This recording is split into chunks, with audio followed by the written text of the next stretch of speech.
नमस्कार दर्शक बंधु एवं राशन कार्ड को लेकिन आसला गोटे बड़ अपडेट। अक्टोबर मासरू राशन कार्ड हिताधिकारी को मिल गहम। चलतु खबर पर नजर दबा। राज्य में पुणी मिल गहम।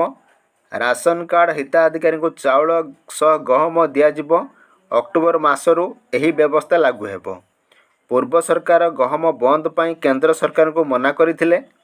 वर्तमान अधिकांश लोक रुटी खाइबा आरंभ करिथिबारु राज्य सरकार अनुरोध रखी केंद्र सरकार 20% गहम देवाक राजी होइछन्ति।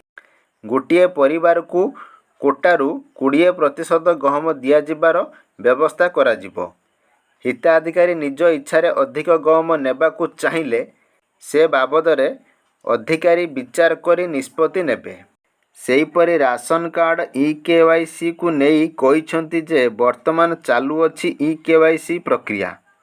पर्याप्त समय दिया जाउछि। ई-केवाईसी सरिला परे मिलिबो नूतन राशन कार्ड। प्रक्रिया सरिला परे अयोग्य जानी हेबो। आधार कार्ड नथिले मिलिबोनी राशन कार्ड। जो माने आधार कार्ड नाही से माने आधार कार्ड करिबा परे शामिल हेबे।